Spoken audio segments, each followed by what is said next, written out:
I would say everything so far. Yeah, it would make Well, I sense. think a lot is just having boundaries, but I feel like it goes Yeah. both ways, doesn't it? Like for women, I feel like they need to have a standard that I think their partner should hold on to, as should the man for the woman. Oh, Here's they the do, problem, right? though. Or They for have both so people. many standards, Here's bro. the problem. Women's standards are celebrated. Men's standards are discriminated or Sure. made fun of, right? So like if a guy says, I don't want a promiscuous woman, I don't want a girl that's fat, I don't want a girl that's rude, that's annoying, that's crass, that's considered insecure.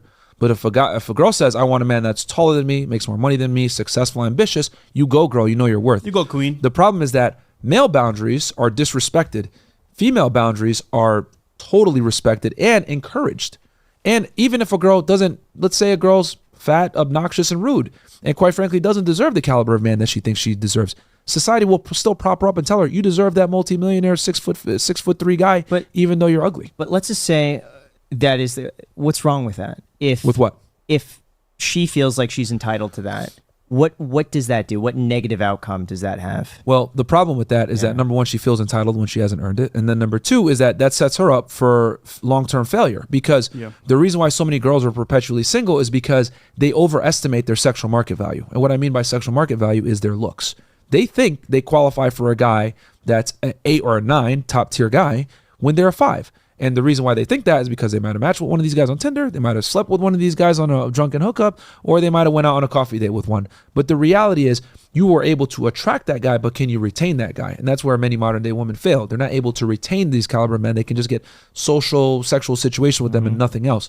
But then they think, okay, I deserve this caliber of guy, I'm not settling. Or if they do settle, they treat the guy that's actually on their level very poorly because they think they deserve more. So this delusion ends up not only affecting their ability to find a guy, but ends up hurting the guy that ends up settling But with then I this feel chick. like it's 50% fault for both sides. It's also the guy's fault It is. for not setting boundaries. Yes. And for accepting that. But it goes back to what I said. Men don't set boundaries because they're shamed for doing so. Humanize for doing. If I can get canceled for saying a girl is fat and rude, I can literally, they'll be like, oh, taking this down off TikTok.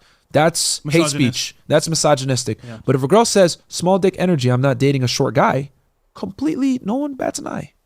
Men can't have standards, but women can. It's pushing the algo.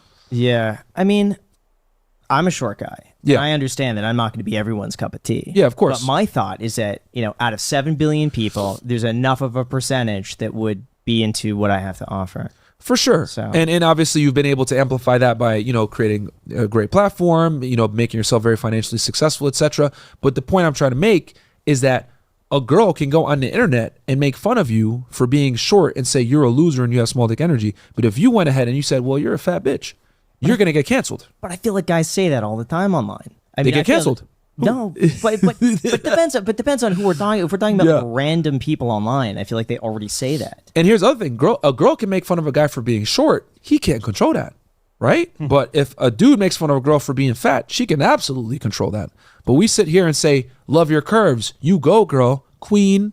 But if a guy is short, small dick energy short. You can't control that. I don't know. I feel like you almost have an advantage now being short because you could really exemplify other qualities and people look at you a For little sure. bit differently. So I feel like you could always play to his strength. My you're very point- optimistic. Yeah, you're Which I optimistic. love, Yeah. But most guys, it's just And tough, here's the bro. other thing too. Like what I'm basically trying to demonstrate here is that female standards are always celebrated.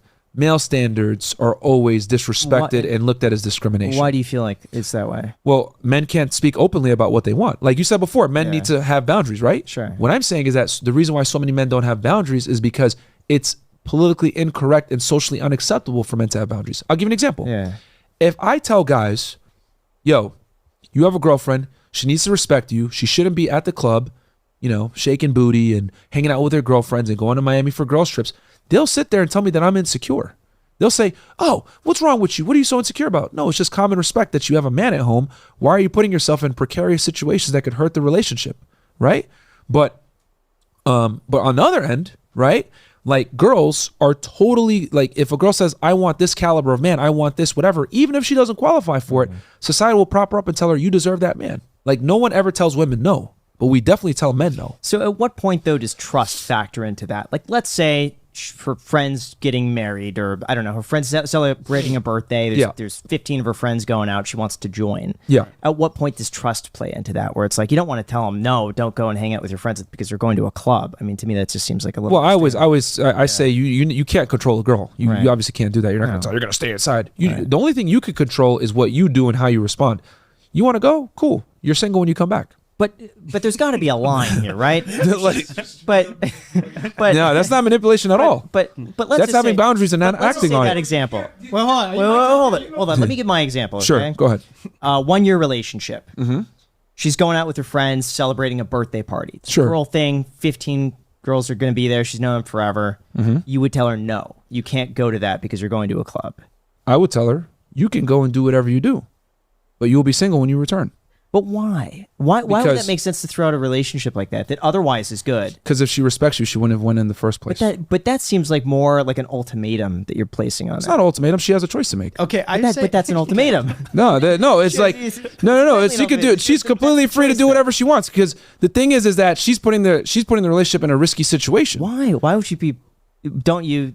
Would you trust her? Because let's be honest here. Do you know what are nightclubs for? Well, here's the thing. So I will say in general. Oh. Okay. All right. I will say in general. Yeah. Nightclubs are for meeting other people. For Okay. flirting, all that sort of stuff. I get that. But I've also seen just as many innocent encounters where women want to go to both dance with their friends, have a great time. And I don't see the issue with that. I think it really depends on the context. I think it depends on the context as well. Like if it's all of her friends and they're like, hey, it's, so-and-so's birthday, you should come. And it's a really close friend of theirs birthday. It's like, you're not going to tell oh, sure, it's not an ultimatum, but effectively it is, right? You can't set that on your, well, I suppose you could, right? On your girl though, and expect that I don't know. It's her friends, right? Unless if she was leading the charge and she was like, everyone, let's go to the nightclub, and she invites all of her friends, but she doesn't invite you. That might be a little bit different. But you have to have some compassion for her because you also understand that she has a duty or a diligence to her friends in the same way that she does to you. Remember we mentioned earlier, right, about there being bad people in the world, right? And you don't really know who the person is, like being bad. Mm-hmm. So, for example, in that environment, there's bad people. Now, she might be an angel. She might be perfect. Or her friends may be like, yo, LaQuisha, don't worry about your man at home. Just have fun tonight. We're all lit. We're all drunk. And that one encounter of that one bad friend could spoil the whole group. I'm just saying the environment there can be tainted. Now, is it going to happen?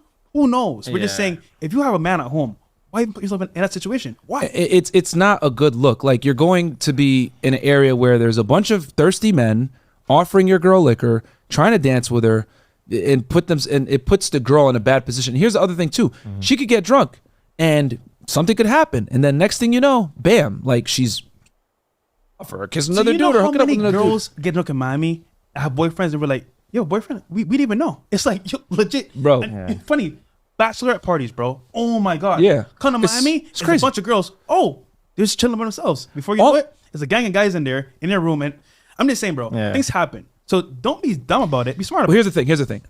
I refuse to give a woman the comfort of security with me as her boyfriend while she can simultaneously and behave as though she's single.